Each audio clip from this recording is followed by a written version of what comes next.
If you're a Tool fan and at least half as psychotically obsessed with them as I am, I imagine you've heard of the concept known as the Holy Gift. If you're unfamiliar, it's an idea that Tool's magnum opus, Lateralus, is actually a puzzle to be solved. It theorizes that the official track order you'd find on Apple Music or Spotify is actually incorrect. Instead, the album is rearranged into a mathematical sequence called the Fibonacci sequence. In this sequence, each element is the sum of the two elements that precede it. Starting with the numbers 0 and 1, the sequence would go as follows: 0, 1, 1, 2, 3, 5, 8, 13, and so on. You probably know this next part, but I've got to cover my bases.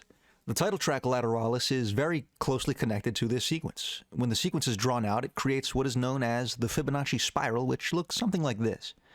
The spiral can be found all around us, in flowers, in pine cones, in the galaxy, and just about everything. On the title track, each phrase follows the sequence in terms of syllables. Black, 1 syllable, then, 1 syllable, white R, 2 syllables, all I see, 3 syllables, in my infancy, 5 syllables. This carries on throughout the song until the song concludes, ending with the phrase, spiral out. Chances are, if you know an insufferable Tool fan, they have explained this concept to you with their arms crossed, waiting for your mind to be blown. It's really mind-boggling, but the average Joe would most certainly describe the Holy Gift concept as reading far too deep into this music. Whether that's true or not is for you to decide, hopefully by the end of this video. Around 2 years ago, I read a document called the Lateralus Hypothesis. It's an anonymous document uploaded by a now deleted Reddit account, so I can't credit him or her. Who am I kidding? Him. But it's blatantly clear that countless hours of research have gone into this. It attempts to explain the Holy Gift and how the album itself alludes to the existence of this concept and tackles each song's connection to the concept. Without further ado, let's dive into this beast. The author describes himself as an avid listener of music and, once upon a time, a casual fan of Tool. After an intense psychedelic experience, please don't click off yet, he decided to dive a bit deeper into the band's lyrics. Attempting to find the meaning of the song Lateralis itself, he was dragged into the Holy Gift rabbit hole. He questioned the legitimacy of the concept, but upon listening to the project in the new order, he found himself shocked by the borderline seamless transitions between tracks. Of course, it's not perfect, but many of the transitions were too clean to ignore.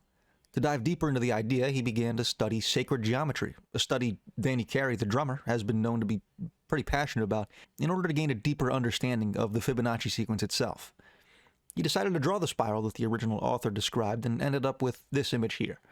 This isn't a Fibonacci spiral, but it would put the tracks in the order on screen here. The image here separates the songs in pairs of 2, track 13 being excluded because it's barely a song. After looking into it more, he found one of the main criticisms to be the splitting up of the song's disposition, reflection, and triad, also known as the Holy Trinity. I'm just as upset as you are, my dear viewer, but don't let this stop you quite yet.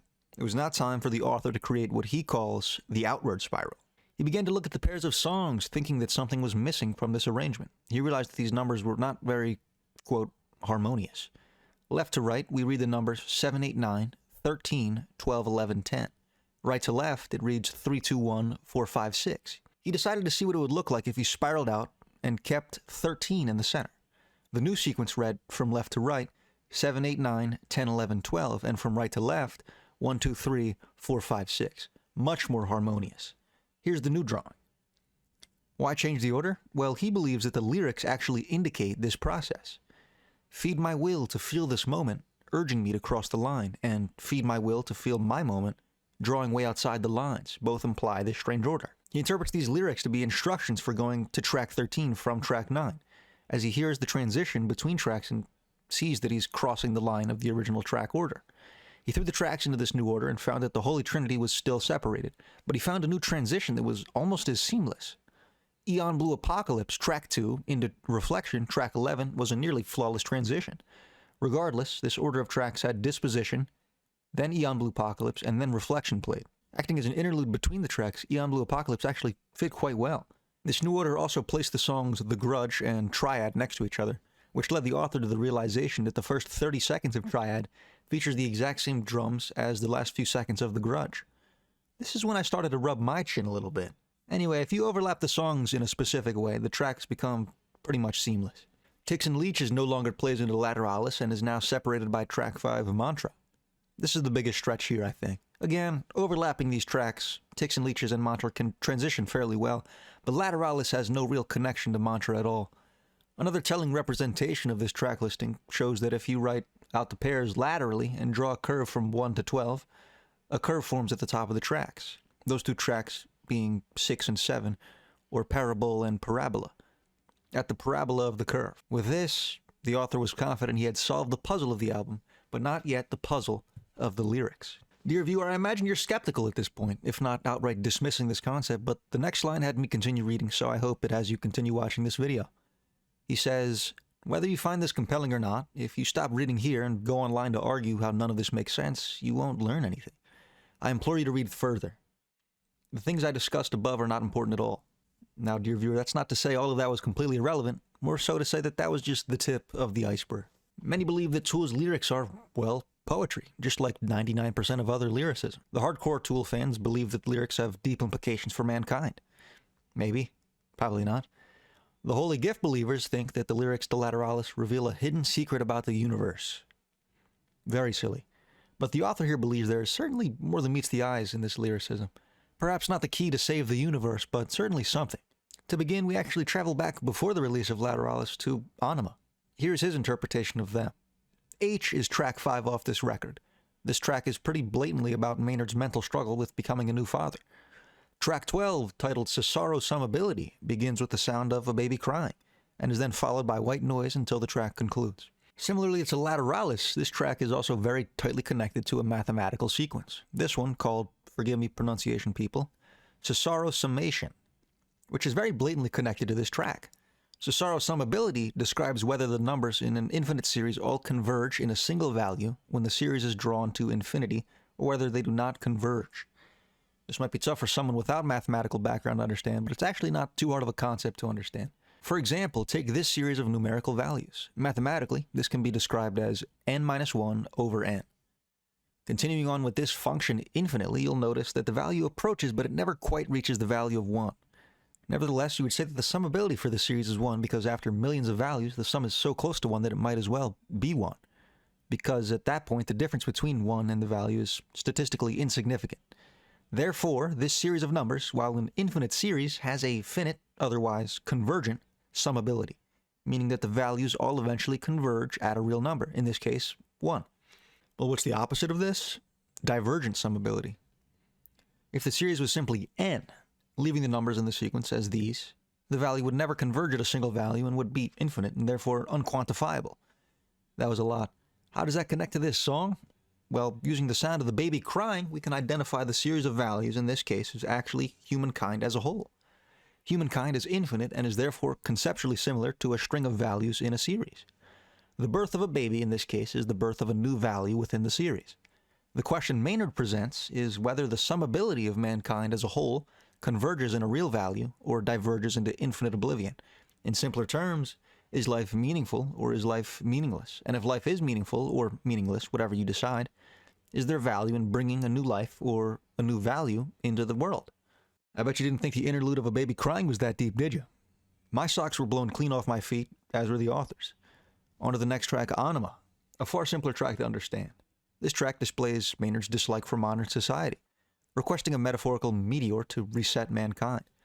It sounds as though his answer to the question is that there is no value in bringing another life to this world, as long as the world remains as it is. Next, the document tackles a man that I imagine needs no introduction, the late Terence McKenna, the king of psychedelics, if I may so boldly claim.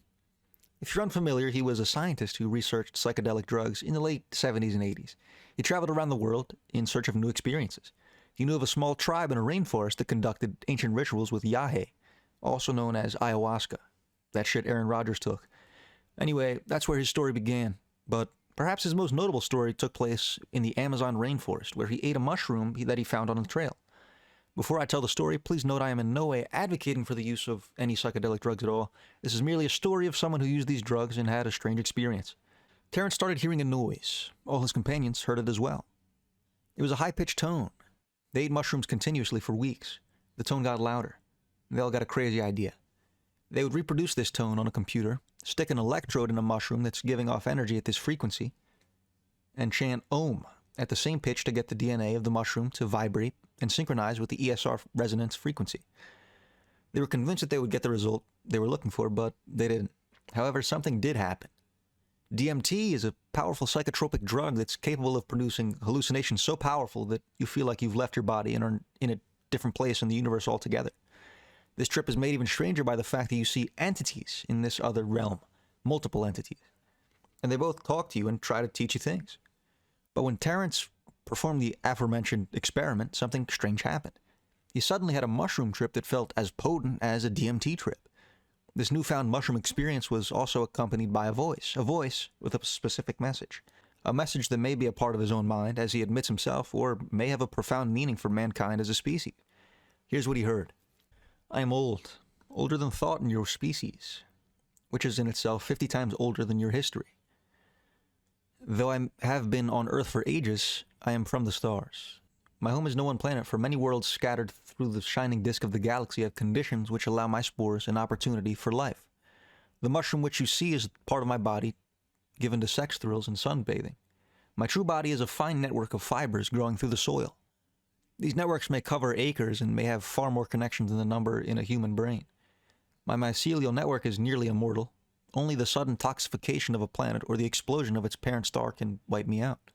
By means impossible to explain because of certain misconceptions in your model of reality, all my mycelial networks in the galaxy are in hyperlight communication across space and time. My mycelial body is as fragile as a spider's web, but the collective hypermind and memory is a vast historical archive of the career of evolving intelligence on many worlds in our spiral star swarm.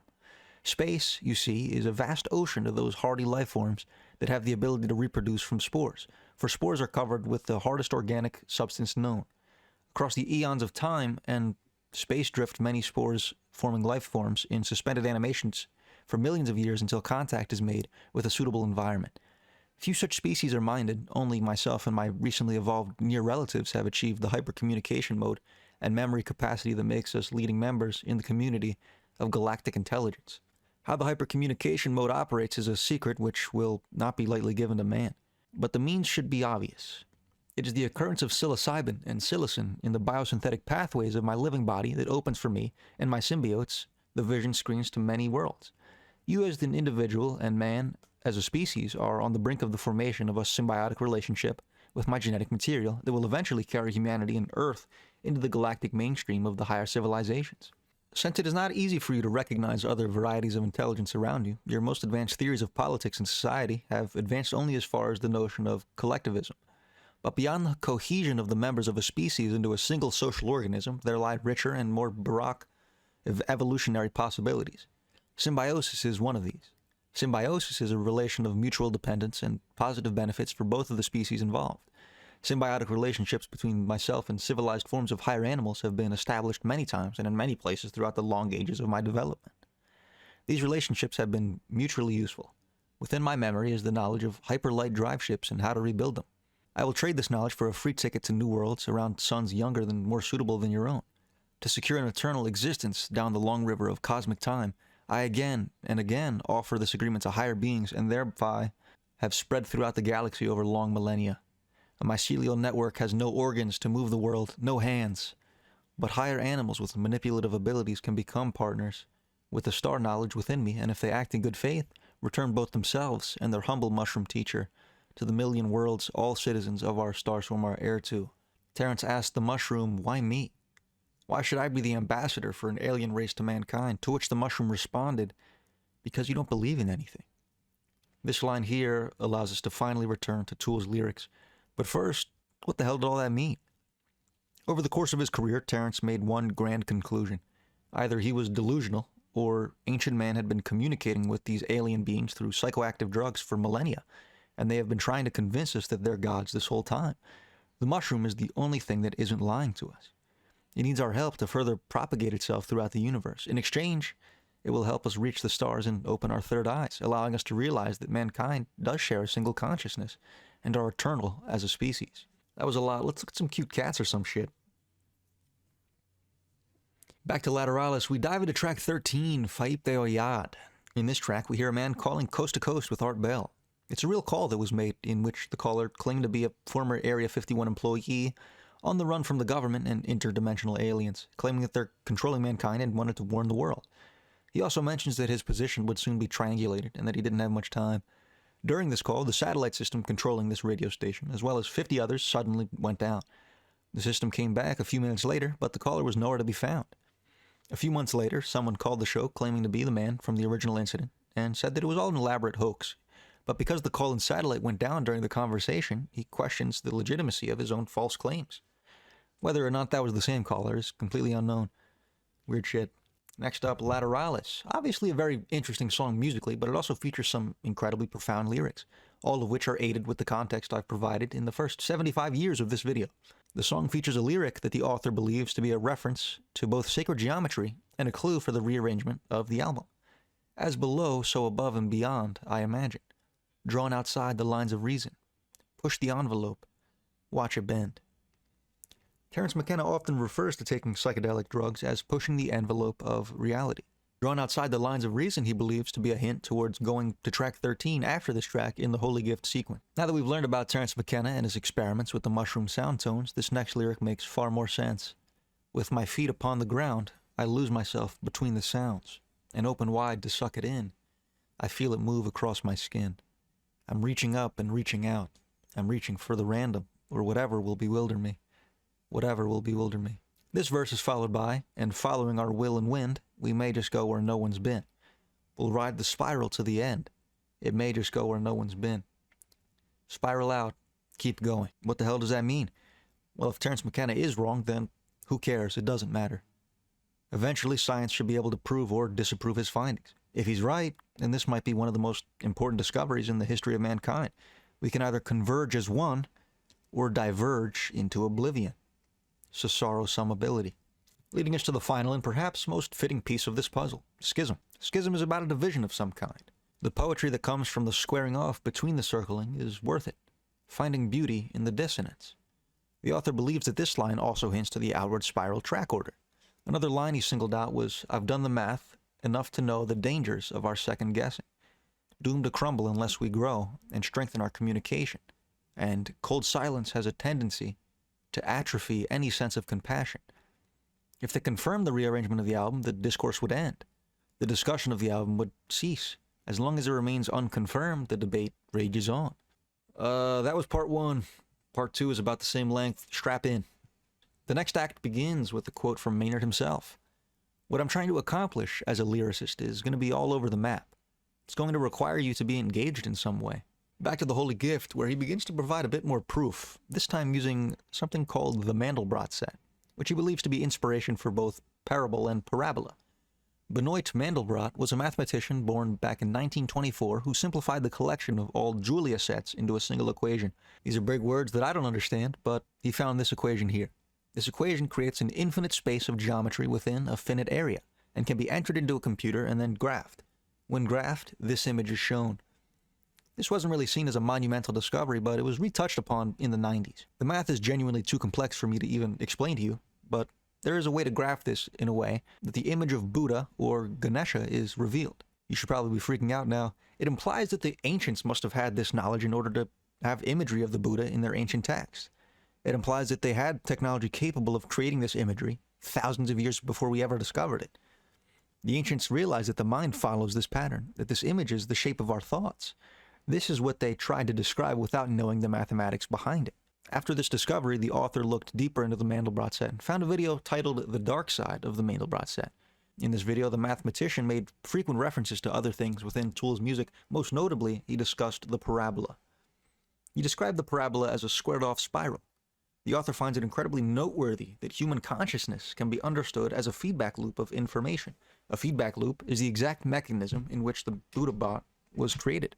The Buddha bot being the computer-generated image of Buddha using the Mandelbrot set. On to the next chapter titled Consciousness and Pseudoscience, where the author begins to explain mankind's lack of knowledge on consciousness.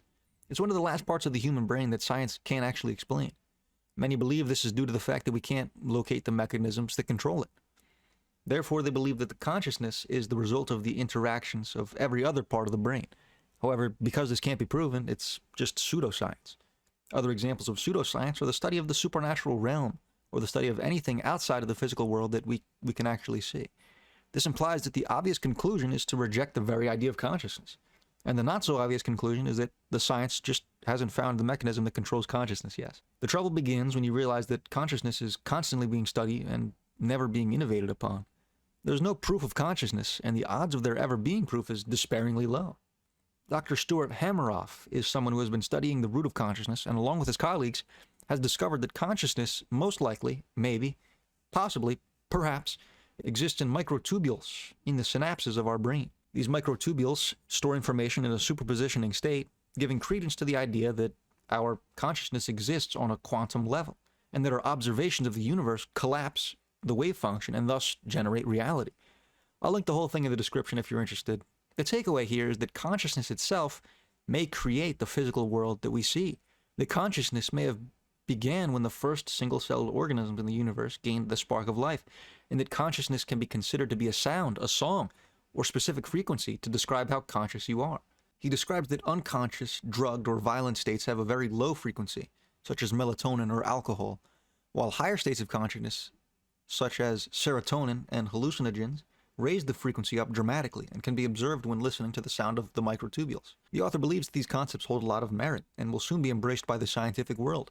Since human experience can't equate to scientific evidence, these ideas can never be truly proven with absolute certainty, but he believes it's important to consider how frequently this concept has been brought up across many centuries and cultures. Humans may see patterns where there are none, but that doesn't discredit all patterns. An example of this is the idea that humankind shares a collective consciousness with which we are reincarnated, and that creativity comes from tapping into this consciousness. The next chapter tackles religion and psychedelics' connection to artificial intelligence. Many major religions have important images or passages connecting to eyes. He provides two quotes from the Bible. "The light of the body is the eye. If therefore thine eye be single, thy whole body shall be full of light." Matthew 6:22. And Jacob called the place Peniel, "For I have seen God face to face, and my life is preserved." Genesis 32:30. Another Bible verse connects to the end of the parabola video. I tried to show it, and the YouTube CEO drove directly to my house and punched me in the stomach, so here's a still image. Their entire bodies, including their backs, their hands, and their wings, were completely full of eyes, as were their four wheels. Ezekiel 10:12. Also in front of the throne there was what looked like a sea of glass, clear as crystal. In the center, around the throne, were four living creatures, and they were covered with eyes, in front and back. Revelation 4:6. This imagery of eyes seems to be a common theme among both religion and psychedelics, as many report these eyes when tripping. What's this got to do with AI? Google used to have an AI called Deep Dream, which was created in an attempt to create a neural network of computers that can share information, similarly to the human brain. When filtering images through this AI, any image returned would be covered in eyes and strange shapes many associate with a hallucinogenic trip. Really strange shit. Next up, alchemy on the brain. Historically, alchemy is the study of the transmutation from one substance to another. While this is a pseudoscience on the macrocosmic scale, alchemy can also be interpreted as the changing of the mind from a state of chaos to a state of equilibrium. People try to get there through meditation, through yoga, through psychedelics, but it's no small feat. The balancing of the brain has always been thought to be controlled by the pineal gland, as it is the only part of the brain that is in the center and is not divided in half. The document then dives into individual lyrical interpretations for each song off of Lateralus, some aiding the holy gift claim, some just providing a far deeper layer into each track. Starting off with Parabola, an obviously spiritual track, accompanied by an incredibly obscure video. The author begins by explaining some of the imagery within this video, describing a floating ball which multiplies as the video progresses. When multiplying, it shows us the various platonic solids in sacred geometry by counting the number of spheres visible each time the object is on screen. At the end of the video, the character opens his 7 chakras, thus activating his third eye, and witnessing the Godhead. The song implies that we are beings of pure light and consciousness that have decided to be born on Earth to live life as a human, to experience the thrills and the horrors of human life. We are a part of the Buddha, and he is part of us. On to Schism, which is, by definition, a separation of churches. Another track accompanied by an obscure video. What exactly are the pieces on this track? Well, the author thinks that this could be many different things. For starters, and perhaps on the surface level, a relationship between two people. On a deeper, perhaps alchemical level, alchemists believe that the brain has a male and a female side, a rational and an emotional side. One line that kind of alludes to this is, cold silence has a tendency to atrophy any sense of compassion. From the point of view of biological evolution, the pineal gland represents a kind of atrophied photoreceptor, thus implying that this track is about the merging of the two halves of the brain via the aforementioned pineal gland. Takes and Leech is a track I thought was incredibly surface level, but perhaps contains more than meets the eye. Back in the day, Tool had a recommended reading list. On that list were several books written by Bob Frisell. who believe that the human consciousness is infected by parasitic entities that feed off your mind through both positive and negative emotions. By reaching heightened spiritual awareness, you are able to starve these parasites and free yourself from their influence. Mantra. While the song itself may have little depth, as it's just a cat being squeezed, the title of the song connects heavily to both Tix and Leeches and Lateralus. Mantra-based meditation in its original form is Kundalini Yoga. It's one of the oldest forms of meditation in the world and kind of the template from which all modern yoga derives.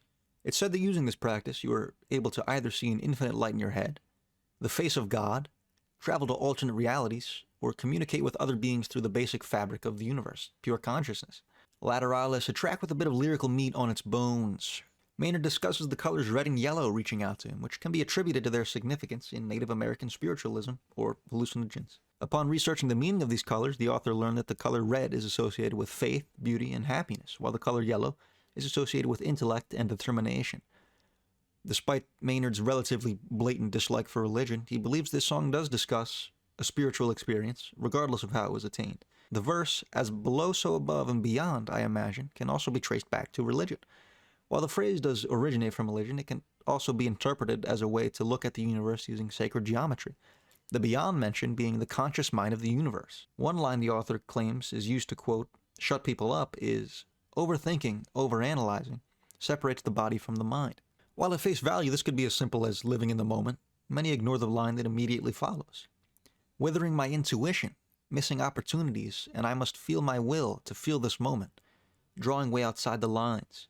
In the author's opinion, this is a reference to using meditation to ascend into pure consciousness and exploring the realms of reality. Of course, committing your life to meditation will cause you to miss out on things, but it's got to be worth it. When doing the aforementioned Kundalini Yoga, it is said that you are reaching up to divinity and asking it to show itself to you.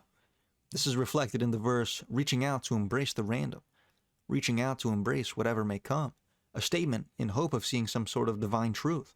The author believes the outro is a blatant reference to Kundalini Yoga as well, as many report that through Om meditation, you can feel the vibrations of your own voice, described by the line, I open wide to suck it in. I feel it move across my skin. To conclude the track, Maynard discusses the crossing of a line while swinging on a spiral and riding the spiral to the end.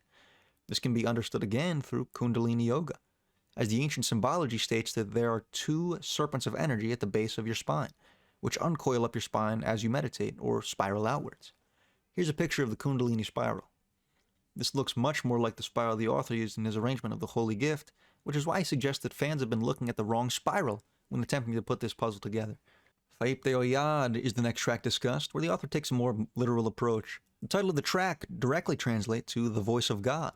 He believes this song to be a genuine warning for mankind, that a threat to humanity exists among us.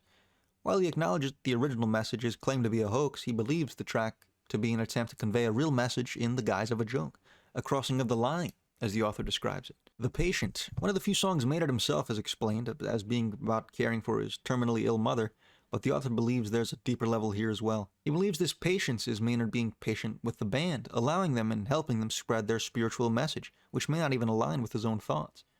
He believes the line, but I'm still right here, giving blood, keeping faith, and I'm still right here, to be a line said sarcastically.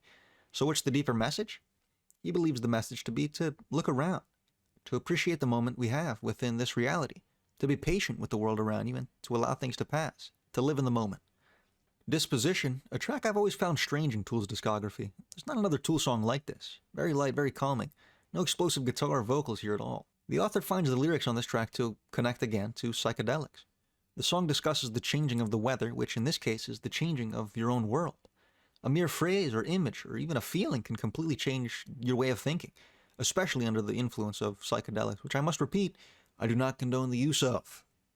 Series Eon Blue Apocalypse, a song said to be about Adam Jones' at the time recently deceased dog, Eon Blue. The author doesn't buy this explanation. He believes this track is a reference to another Tool track being Third Eye off of Anima. On said track, there's a verse discussing an omnipotent and otherworldly blue creature known as Shiva, a god of destruction. He believes this track to instead be a tribute to either this blue deity or the eternal dancer spoken of in Kundalini Yoga. Reflection, a personal favorite of mine. Maynard has come out and spoken on the song's connection to the phases of the moon. The author thinks this track is about the subject seeing the light of God and becoming enlightened. A line that strikes the author as strange is the line, "The moon tells me a secret, my confidant." After a bit of research, he discovered a theory that the moon is some sort of soul processing factory in which a demigod wipes our memories and reincarnates us back onto the earth. Sounds like baloney to me, and the author agrees, but after a bit more research, he learned that the Schumann frequency, which is the background frequency of the earth and the frequency of our alpha brainwaves, can be used to turn amino acids into DNA. He believes the secret told to the subject by the moon has something to do with this. I've marked this as a stretch. The Grudge, not the author's own thoughts, but the thoughts of a Redditor named Xenarchist. The Scarlet Letterman is in reference of Chillingsworth in Nathaniel Hawthorne's book, The Scarlet Letter. In this book, Hester, the protagonist, is not forced by her husband to wear the Scarlet A, the A labeling her for her crime of adultery, but is instead branded by the town's priest Dimmesdale and the father of her child. Chillingsworth, her husband, returns to town and, upon witnessing the shaming of his wife, spends the rest of the novel ruining everyone's life and taking revenge on anyone he thought was involved, for no other reason than, well, a grudge. Saturn is brought up in the track on several occasions, which is typically used in reference to a kind of powerful, eternal, and unchanging force. The Greeks named it Kronos, the father of the gods, who would devour his children, eternal, potent, and unmoving. In Jungian terms, as in the late Dr. Carl Gustav Jung, Saturn is the archetypal tyrant king, like some kind of repository for the, quote, old ways, which never want to budge but must be destroyed in order to create room for the new ideas within the collective consciousness. Jung borrowed this idea from the Romans, who saw Saturn as the god of harvest and judgment. In alchemy, Saturn is the ruling planet of lead, which was the lowest base metal and contained the energy needed to transmute into the higher metal, being gold. Write that down in the notebook you very clearly need for this video. In Kabbalah, Saturn is the planet of Bina, or understanding, and is the judging force for the tree of life. This concept, and the alchemical concept, is what Maynard is speaking to in The Grudge. The song is about making the choice, or being the judge, to extract the growth factors from events instead of allowing them to be negative events and holding you back. Learning from your mistakes. It's about choosing to take the aforementioned magician's path and climbing the tree of life. Saturn ascending is a reference to completing the magician's path from Bina to Keter, choosing 1 or 10 references between remaining in Malkuth or rising to Keter. Saturn, the judge and the final gatekeeper of the magician's path, is the Gregor that will either send you back to Malkuth or allow you to pass through to the holy light of Keter, which is also a kind of higher Malkuth. Back to the author's interpretation, where he introduces a man named Aleister Crowley. Aleister grew up in a religious household and ended up having a strong disdain for religion and abandoned it at a very young age. In search of enlightenment, he committed some genuinely heinous crimes that I actually can't talk about on YouTube, and to be honest, I wouldn't even recommend looking them up. He referred to women he used as, quote, vessels, as his scarlet women. The author thinks the Scarlet Letterman line may also be in connection to this story. In connection to Saturn, the author views the planet in its ancient religious connection to Stand and the forces of darkness. The interpretation the author has come to understand after listening to Bob Frisell, again a man on Tool's recommended reading list, has a lot to do with various planes of existence. From Frisell's perspective, the job of the forces of darkness is to keep us on the earth and in the infinite cycle of reincarnation, preventing us from understanding the universe and ascending to a higher level of existence. That's it for the song interpretations. On to a section titled Ancient Symbolism. As the author conducted his research, he discovered a 2-part documentary called Symbols of the Alien Sky, which explained how the electric model of the universe can actually explain many anomalies within our solar system. In explaining some ancient symbology, it suggests that Saturn at one point was positioned in our sky, where the North Pole currently resides, and that there used to be a great display of plasma discharge all throughout the sky. He finds this interesting, but it doesn't explain any of the hexagonal symbolism of Saturn. Modern space probes show us that the northern pole of Saturn is a storm in the shape of a hexagon, and the symbology that has been built from this can be seen in just about all modern religions. Upon further investigation, he found a strange correlation to the cross of Christianity being an opened cube, a hexagon being a 2-dimensional projection of a cube, and an incredibly creepy Antichrist mural that's been in the Bank of America corporate headquarters since 1995. This mural portrays a woman being held inside of an invisible cube while mesmerized by an eclipse. He finds it strange that the Native American teachings instruct you to not look at a solar eclipse, as doing so will bring about the end of the world. He goes on to discuss the potential alien references within modern religion. As strange as it may sound, there's actually a lot of evidence that the deities of the past were actually extraterrestrials or something similar. It's clear in some of these ancient paintings that the ancients saw UFOs the same as we have. So what the hell does Tool want us to know? What is this album trying to tell us? Maynard himself has said that his fans aren't getting the message that he's trying to convey with his music. The author's conclusion is, in incredibly simple terms, that the world is a lie. At the very least, it's not half as simple as we see it to be. Whether or not we exist in some quantum realm or some alien is playing a video game and we're all playable characters, the world is an inexplicable place, and trying to rationalize that is completely pointless. Embrace the chaos, embrace this moment, and remember, we are eternal. All this pain is an illusion.